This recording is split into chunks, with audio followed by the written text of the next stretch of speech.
Raw mango sweet അച്ചാർ. ഒരു bowl മാങ്ങ തൊലി കളഞ്ഞത്, പച്ചമാങ്ങ തൊലി കളഞ്ഞത്. അധികം പുളിയില്ലാത്ത മാങ്ങയാണ് ഇതിന് ഏറ്റവും നല്ലത്. പിന്നെ അതിൽ ഒരു അര ടീസ്പൂൺ മഞ്ഞൾപ്പൊടി, എരിവിന് ആവശ്യത്തിന് എരിവുള്ള മുളക് പൊടി, കാശ്മീരി ചില്ലി പൗഡർ, പിന്നെ ശർക്കര പൊടി. ഇതൊരു 3/4 ബൗളുണ്ട്. നിറച്ചെടുത്തിട്ടില്ല, ശരിക്കും നിറച്ചാൽ വേണ്ടത്. പക്ഷേ സ്വീറ്റ് ഒരുപാട് ആവും, അപ്പോൾ അതിൽ 3/4 ബൗൾ മതിയാവും. പിന്നെ കുറച്ച് കടുക്, 1 സ്പൂൺ അതിൽ മതി. പിന്നെ ആവശ്യത്തിന് ഉപ്പ്. പിന്നെ ആദ്യം തന്നെ നമ്മൾ 3 ടേബിൾ സ്പൂൺ സൺഫ്ലവർ ഓയിൽ ഒഴിക്കും. സൺഫ്ലവർ ഓയിൽ 3 ടേബിൾ സ്പൂൺ ഒഴിക്കും. അതിൽ ഇതെല്ലാം ഒന്ന് ചൂടാക്കിയെടുക്കും. അതിന് ശേഷം ഞാൻ കാണിച്ചു തരാം. ആദ്യം ഗ്യാസ് കത്തിക്കുക. കടായി ചൂടായി കഴിഞ്ഞാൽ 3 ടേബിൾ സ്പൂൺ എണ്ണ ഒഴിക്കുക. ഇതിനധികം എണ്ണയുടെ ആവശ്യമില്ല. ഇത് വെള്ളമില്ലാണ്ട് ഉണ്ടാക്കുന്ന അച്ചാറായതുകൊണ്ട് അധികം എണ്ണയുടെ ആവശ്യമില്ല. ആദ്യമേ നമ്മൾ ഇതെല്ലാം ചൂടായ എണ്ണയിലേക്ക് ഉലുവ ഇട്ടു. ഇത് കരയാമ്പൂ, അത് കറുകപ്പട്ട എല്ലാം ഒന്ന് ചെറിയതായിട്ടൊന്ന് ചൂടാക്കാം.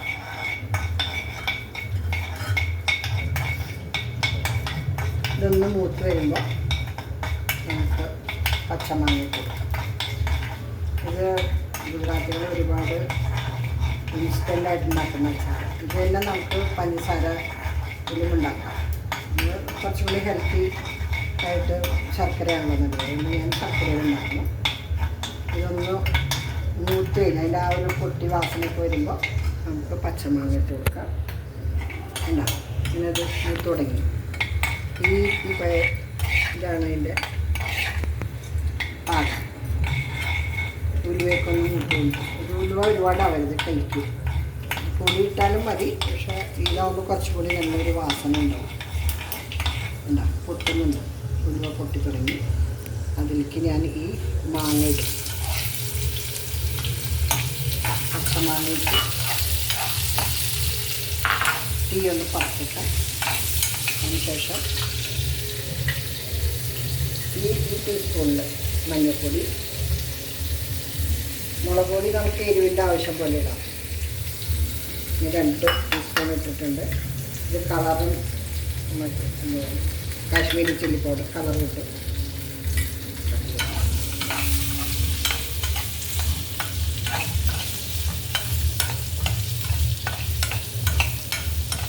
ഇതിൻ്റെ കൂടെ തന്നെ നമുക്ക് ഉപ്പും ചേർക്കാം.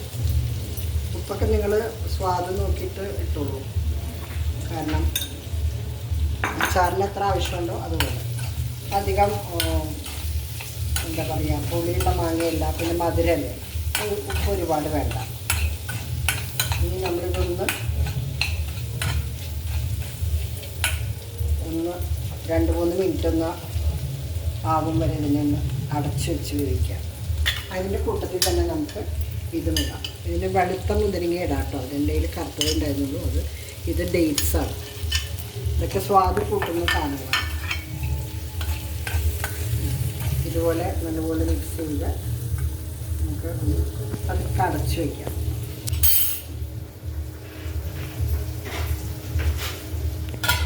അടച്ചു വെച്ചു. ഈ അടച്ച് വെച്ച് വേവിക്കുമ്പോൾ ഇതിൻ്റെ മുകളിൽ ഈ അടപ്പിൻ്റെ മുകളിൽ കുറച്ച് വെള്ളം ഒഴിക്കുകയാണെങ്കിൽ അതിൻ്റെ ആവി കൊണ്ട് അത് വെന്തോളൂ. നമ്മൾ ഉള്ളിൽ വെള്ളം ഒഴിച്ച് വേവിക്കണ്ട. ഞാൻ ഇത്തവണത്തെ വീഡിയോ ഇടാൻ കുറച്ച് 1 മാസത്തോളമായി തോന്നുന്നു ഞാൻ വീഡിയോ ഇട്ടിട്ട്. ഇതിൻ്റെ 4ാമത്തെ വീഡിയോ ആണ്. നേരത്തെ ഞാൻ പറയുന്നത് ഞാൻ സ്വീറ്റ് അച്ചാർ കാണിച്ചു തരാമെന്ന്. പക്ഷേ കുട്ടികളുടെ സ്കൂള് അവധിയൊക്കെ ആയതുകൊണ്ട് ഒരു വെക്കേഷണൽ കുട്ടികളെയൊക്കെ കൊണ്ട് പുറത്തൊക്കെ പോയതുകൊണ്ട് ഓട്ടോ സെഷൻ ആയിരുന്നു. അതുകൊണ്ട് എനിക്ക് ഇടാൻ പറ്റിയില്ല. അപ്പോൾ എന്തായാലും ഒരു ചെറിയൊരു വീഡിയോ ആയിക്കോട്ടെ ഇത്തവണ പോകാമെന്ന് വിചാരിച്ചിട്ട് ഈ മാങ്ങയുടെ സീസൺ കഴിയുന്നതിന് മുമ്പ് ഇടാമെന്ന് വിചാരിച്ചു. ഇങ്ങനെ വെള്ളം ഒഴിച്ച് വേവിക്കുക ഇങ്ങനെ ആക്കുകയാണെങ്കിൽ വേഗം വേവും. ഇത് വേവണം. ചിലവർക്ക് വെന്തുടയാൻ അതാണ് ഇഷ്ടം. എനിക്കിപ്പോൾ ഇങ്ങനെ കടിക്കുന്നത് ഇഷ്ടമാണ്, പക്ഷെ കുറച്ച് വേണം മാങ്ങ. നമ്മൾ ശർക്കരയോ അല്ലെങ്കിൽ പഞ്ചസാരയോ ഇട്ട് കഴിഞ്ഞാൽ ഇത് വേവില്ല. അപ്പോൾ മധുരം ഇടുന്നതിന് മുമ്പ് ഒന്ന് വേവിച്ചെടുക്കണം. ഇതിൽ ഞാൻ കടുക് ഇട്ടില്ല, കാരണം ഓപ്ഷനിലാണ്. കടുക് വേണമെങ്കിൽ ഇടാം, വേണമെങ്കിൽ വേണ്ട. ഞാൻ സാധാരണ കടുക് ഇടാറില്ല, പക്ഷേ എടുത്ത് വെച്ചെങ്കിലും ഇടാൻ മറന്നു പോയതാണ്. അത് ഓപ്ഷനിലാണ്, വേണമെങ്കിൽ ഇട്ടാൽ മതി. അതുകൊണ്ട് ടേസ്റ്റ് കൂടെ കുറയൊന്നും ഉണ്ടാവില്ല. ഇനി നമുക്ക് ശർക്കര ഇടാം. ഇത് വെന്തൂന്ന് കണ്ടു കഴിഞ്ഞാൽ നമുക്ക് ശർക്കര ഇടാം കേട്ടോ. പൊടിയോ അല്ലെങ്കിൽ നമുക്ക് പാനിയാക്കിയിട്ടോ ഇടാം ശർക്കര. അല്ലെങ്കിൽ ഇതിന് പകരം ഇത്രയും തന്നെ പഞ്ചസാരയും നല്ലതാണ് ഇട്ടാൽ. അത് നല്ലപോലെ ഇളക്കി അത് ശർക്കര പാനിയാവുന്ന വരെ യോജിപ്പിക്കുക. നല്ലപോലെ യോജിപ്പിച്ച് ഇത് കഴിഞ്ഞിട്ട് നിങ്ങൾ സ്വാദ് നോക്കിക്കോളൂ. മധുരം പോരെയോ അല്ലെങ്കിൽ എന്താണ് ഉപ്പോ എരിവോ എന്ത് വേണമെങ്കിലും നമുക്ക് ആഡ് ഓൺ ചെയ്യാവുന്നത്. ഇത് ചപ്പാത്തിയുടെ കൂടെ, ഇഷ്ടമുള്ളവർക്ക് ബ്രെഡിൻ്റെ കൂടെ, പിന്നെ മധുരം കൂട്ടി കഴിക്കാൻ എന്തൊക്കെയാണോ ഇഷ്ടം അതിൻ്റെയൊക്കെ കൂടെ നിങ്ങൾക്ക് ഇത് ഉപയോഗിക്കും. പൂരിയുടെ കൂടെ, മസാലപ്പൂരി ഞാൻ കാണിച്ചില്ല നിങ്ങൾക്ക് എനിക്ക്. ആ മസാലപ്പൂരിയുടെ കൂടെയൊക്കെ ഇത് വളരെ ടേസ്റ്റിയാണ് ഈ അച്ചാർ.